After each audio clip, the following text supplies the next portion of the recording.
आज लातूरमध्ये जो हा आरक्षण उपवर्गीकरणच्या समर्थनार्थ मोर्चा निघालेला आहे, याला न भूतो न भविष्यती लातूरमध्ये असा मोर्चा यापूर्वी कधी झाला नाही। हा मोर्चा खरं तर हजारोंच्या संख्येने वाटला होता, परंतु त्याचं रूपांतर लाखोंच्या संख्येमध्ये झालं। या मोर्चाला संबोधन करण्यासाठी माझ्यासोबत लोकशाहीर अण्णाभाऊ साठेंचे नातू श्री सचिन साठे सर आहेत।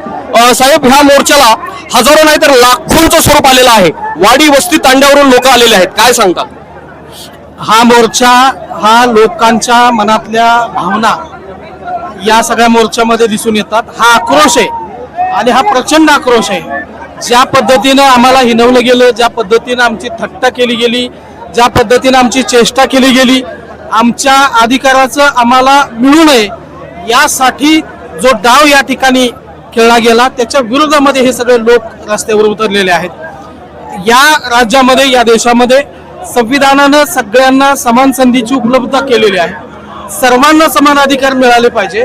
असं असताना सुद्धा अनुसूचित जातीच्या 13% आरक्षणामध्ये फार मोठा गोंधळ आणि एक मोठा घपला आम्हाला दिसून आला आणि म्हणून आम्ही आमची मागणी संवैधानिक पद्धतीनं शासनासमोर घेऊन जात असताना आमच्याबद्दल प्रचंड वाईट टिप्पणी सत्यशोधक अण्णाभाऊ साठे, देशपिता लहुजी साळवे यांना खालच्या पातळीवर बोलण्यात आलं।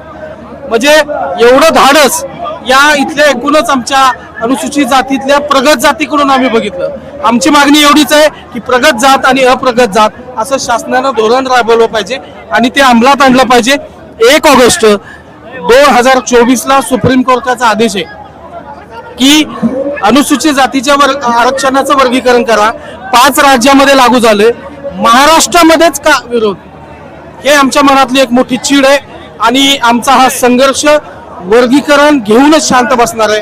ही जी सगळे लोक आलेले आहेत हे व्यवस्थेच्या इथल्या सिस्टीमच्या आणि हिनवणाऱ्या अवलादींच्या विरोधामध्ये पेटून उठलेली। हे होते सचिन साठे सर। त्यांनी सांगितलेलं आहे की हा जो लढा आहे तो प्रगत अप्रगत अशा पद्धतीचा आहे आणि लाखो लोक जे आलेले आहेत ते स्वतःहून या ठिकाणी आलेले आहेत। मी व्हिडिओ जर्नलिस्ट सोबत परमेश्वर सोनवणे, दर्पण मीडिया, लातूर।